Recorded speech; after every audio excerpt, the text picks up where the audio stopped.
What happens when the man who once gave her everything suddenly gives her nothing? No calls, no texts, no explanations, no attempts to fix what she broke, just silence, stillness, absence. At first, she brushes it off, thinks it's a phase. She tells herself you'll come back, like you always did, but then time passes and nothing comes. That's when panic sets in. That's when the quiet starts screaming, because your energy was her lifeline, even if she never said it out loud. She wasn't addicted to your love. She was addicted to your presence, your consistency, the way you showed up over and over, no matter how many times she tested your patience. You were the emotional engine of the connection, the stability, the gravity. And now, that gravity's gone. She's floating in her own confusion, trying to make sense of a silence she never expected.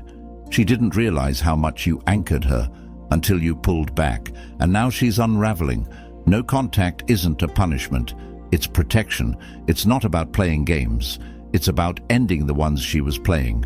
You stopped over-explaining. You stopped chasing someone who only appreciated your energy when it was convenient. And by stepping back, you created the one thing she can't manipulate: distance. Distance makes her question herself, makes her face her reflection without your reassurance, makes her feel that loss, not just of a man, but of your energy. That steady flow she never thought would stop. This is where you begin again, not with her, but with you. Because the man who pulls back his energy isn't weak. He's dangerous, focused, ascending, and once you've tasted that clarity, you'll never beg again. If you've stopped explaining yourself, if you've learned that silence speaks louder than words, hit that like button, subscribe for more, and comment below. I protect my energy at all costs. Now, let's begin. Number 1, she could feel your energy. Now she feels the void. She didn't need to hear your voice to feel your presence. She could sense it in the way you showed up, consistently, fully, without hesitation. The energy you brought into her life was constant. You were the emotional stabilizer, the one who cared when she pulled away, the one who listened when she lashed out. Even in silence, your presence filled the room. That kind of energy doesn't go unnoticed. It becomes a comfort, a certainty, a quiet addiction. But now, that energy is gone. You didn't send a warning. You didn't make a dramatic exit. You just stopped.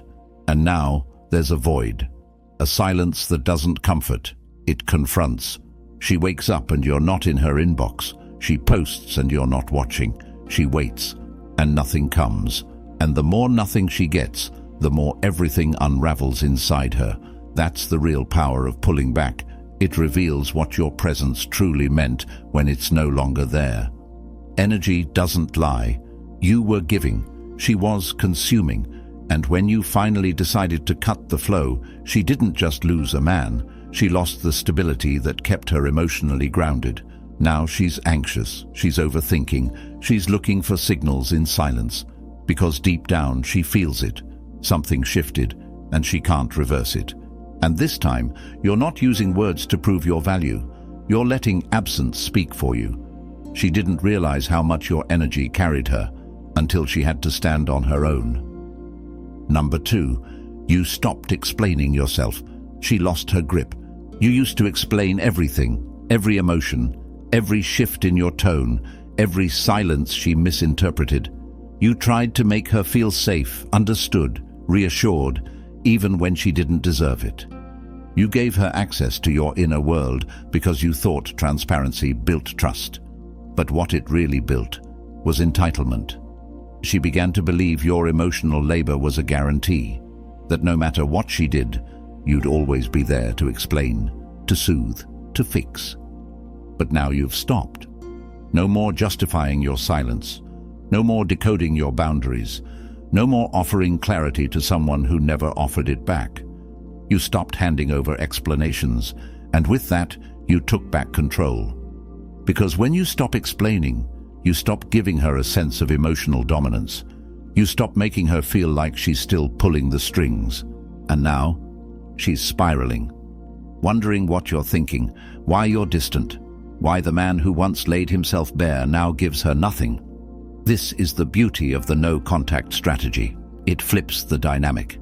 It forces her to face uncertainty, to sit in the same confusion she once made you feel. And here's the thing, she's not used to that. She's used to control, to leverage, to always having the upper hand. Your silence isn't cruelty, it's clarity. You're done over-explaining yourself to someone who made you feel like you were always the problem. Now your stillness speaks volumes, and for the first time, she has no idea how to respond, because the only language she ever respected was power, and you just learned how to speak it fluently. Number 3, no contact isn't revenge, it's recovery. Let her think you're being cold.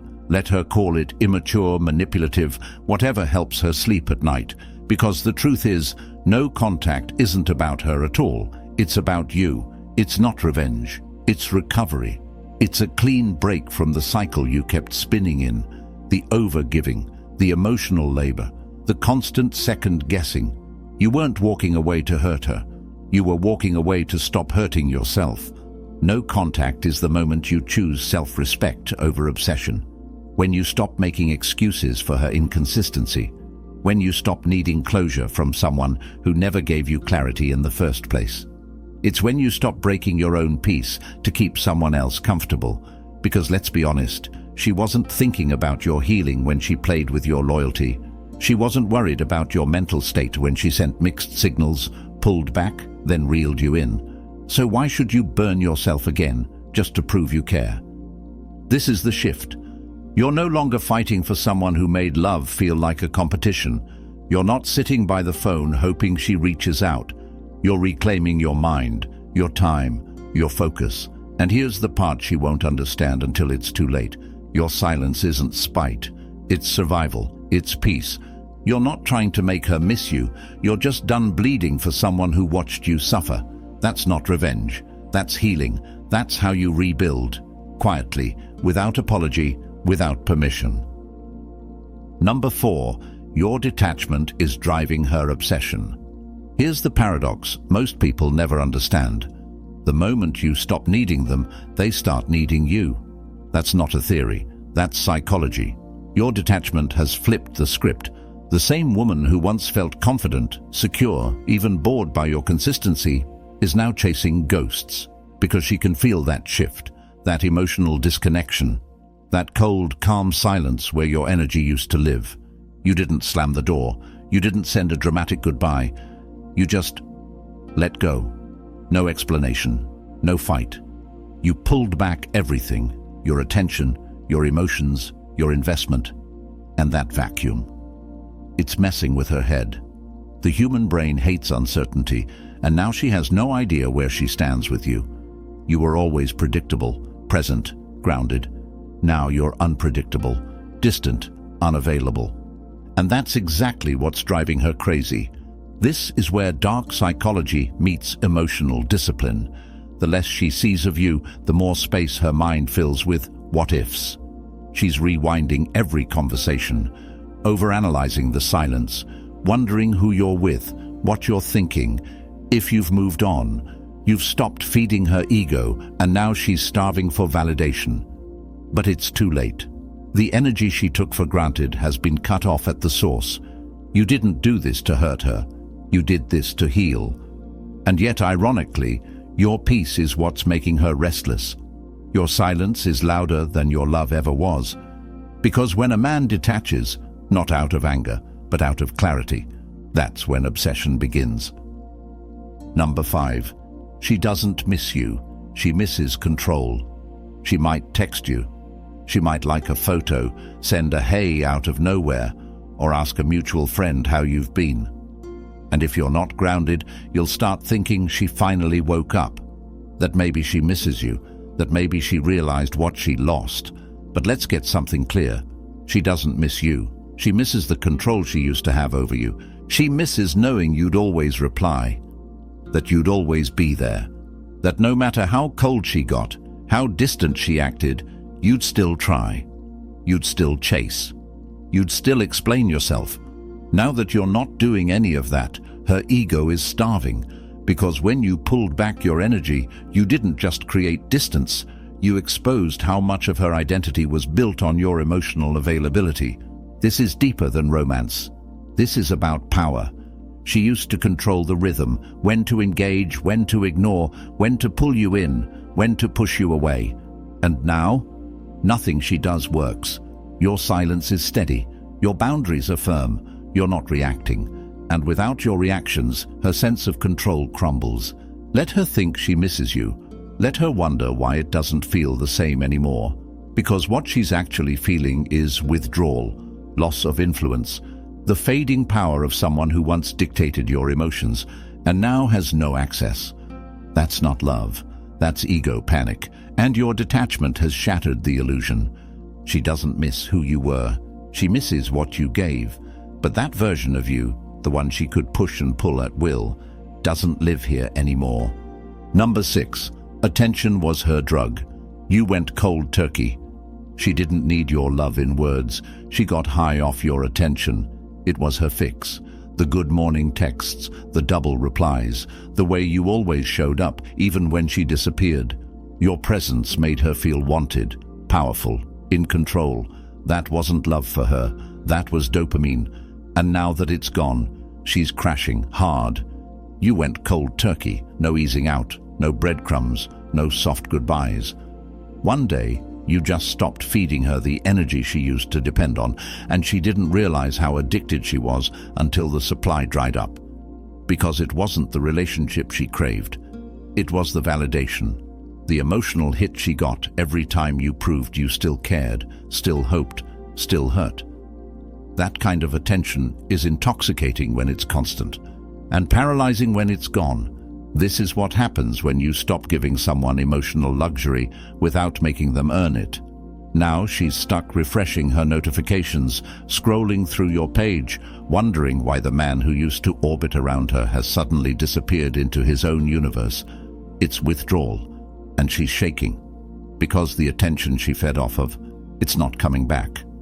And the most powerful part, you didn't announce it. You didn't declare no contact. You just changed the pattern, quietly, decisively, permanently. She doesn't know how to handle the silence, because without your attention, she's no longer the center of anything, not your thoughts, not your day, not your life. And that realization, it cuts deeper than any breakup ever could. Number 7. Stillness is louder than begging. She expected a scene, a meltdown, a storm. Something to let her know she still had emotional power over you. That's how it usually goes. Conflict, chaos, then someone crawling back. But you didn't give her that. You didn't chase, you didn't argue, you didn't post to get her attention. You gave her something much harder to deal with: stillness. Stillness isn't indifference, it's mastery. It's what happens when a man has nothing left to prove, when he's done defending his worth, done repeating himself, done hoping someone will finally see his value. You've become still not because you're empty, but because you're full of clarity, full of peace, full of the realization that your energy is too expensive for someone who treats it like spare change. And now that you're still, the silence is doing the talking. She's hearing everything you're not saying. Every minute you don't reach out, she's wondering what you're thinking. Every day you don't fold, she's questioning if she made a mistake. You're not posting cryptic messages or dropping hints. You're just gone, quiet, controlled, unreachable. That's what shakes her. The man who once bled for her is now calm, cold, focused. And that stillness, that unbothered energy, it's louder than any words, any arguments, any desperate plea. You didn't explode, you disappeared. And in that silence, she has to face what she lost. You didn't beg. You didn't break. You just stopped. And that quiet, steady power, that's what she'll never forget. Number 8. You're rebuilding. She's rewinding. While she's stuck trying to rewind the past, replaying old texts and second-guessing every decision, you're rebuilding. Quietly, ruthlessly, with intention. She's digging through the ruins, trying to understand when things shifted. But you're already laying bricks for a future she doesn't belong in. That's the beauty of detachment. It clears the mental space to construct something real, something better, something that doesn't include her. She's replaying conversations, wondering what she could have done differently, waiting for a sign that you're still emotionally stuck like she is. But you're not. You're in the gym, you're at work, you're building habits, sharpening your mind, reconnecting with the version of yourself she distracted you from. Because when a man goes no contact, he doesn't just cut off communication, he upgrades. He reinvests the energy he used to waste on her into himself. And the growth? It's exponential. This is the psychological reversal most people never see coming. While she's spiraling in memories, you're detaching from them. While she's hoping you'll come back, you're realizing you never needed her to begin with. And that shift, that silent, powerful shift, it separates boys from men, victims from leaders, the broken from the rebuilt. You're not bitter, you're just unavailable. Not emotionally cold, but emotionally disciplined. That's what she never expected. She thought you'd always linger. Instead, you evolved. And now she's stuck replaying a story that's already over while you're writing a new one, with no place for her in the next chapter. Number 9. Silence is a mirror. She's facing herself. Your silence isn't just absence, it's a mirror. And now, without your voice to drown out the truth, she's forced to sit with herself. No distractions, no emotional safety net, just the weight of her own actions echoing back at her. That's what no contact really does. It strips away the noise and makes people confront what they've been running from. And, in her case, it's guilt, doubt, regret. When you were there, she never had to think about the damage. You absorbed it, you rationalized it, you explained it away. But now that you're gone, the excuses don't work. She can't gaslight silence. She can't argue with distance. And for the first time, she's starting to realize, maybe she wasn't the prize, maybe you were, maybe she pushed away the very thing she thought would always stay. That's the power of emotional withdrawal. It doesn't just starve the connection, it exposes who was really doing the work to keep it alive. And now, with every day that goes by and you don't reach out, she's forced to look inward, to see where she messed up, to feel the weight of what she broke. And the longer you stay silent, the clearer it becomes. You were never the weak one. You were the one holding it all together. No words, no performance, just distance. And in that distance, she's not seeing you. She's seeing herself, maybe for the first time. And it's not a pretty reflection. Number 10. You didn't lose her. You found you. At first, it felt like a loss, like something was ripped out of you, like you were left with nothing but silence and empty space. But now you see it clearly. You didn't lose her. You lost the illusion, the fantasy, the part of you that believed love had to come with pain, confusion, and compromise. What you actually found was you, the version of yourself that doesn't beg, doesn't chase, doesn't fold for people who treat loyalty like an option. This was never about her. It was always about you waking up, about realizing that your energy, your love, your presence, that's the prize. And when you started treating it like one, everything changed. You stopped chasing people who made you feel like you weren't enough. You stopped explaining your worth. You stopped dimming your light just to keep someone else comfortable in the dark. And now, you've built something solid, not just around you, but inside you. Discipline, direction, calm. You've become emotionally bulletproof, not because you don't feel, but because you've learned to feel without folding. That version of you who used to lose sleep over her silence. He's dead, buried, and in his place stands a man she can't reach anymore, even if she tried. That's the real plot twist. She thought she walked away from you, but in the end, you were the one who walked away from who you used to be, and there's no coming back from that. If you've made it this far, then deep down, you already know. You're not the same man you were when this all started. The one who begged, the one who explained himself to someone who wasn't listening, the one who stayed loyal to chaos, hoping it would finally turn into peace. That version of you died in the silence, and something stronger took its place. You stopped chasing. You stopped pouring your energy into black holes. You stopped handing out emotional access to someone who used it like a weapon. And in that stillness, in that space where her voice used to echo, you heard your own again. And this time, you listened. No contact isn't a trick, it's a turning point. It's the moment you stopped being emotionally owned and started becoming emotionally unreachable. You didn't go silent to hurt her, you went silent to heal you. And whether she regrets it or not, that's no longer your concern. You're not sitting around waiting to be chosen. You've already chosen yourself. You're not here to prove your worth anymore. You are your proof. Every representative, every early morning, every boundary, every time you chose discipline over weakness.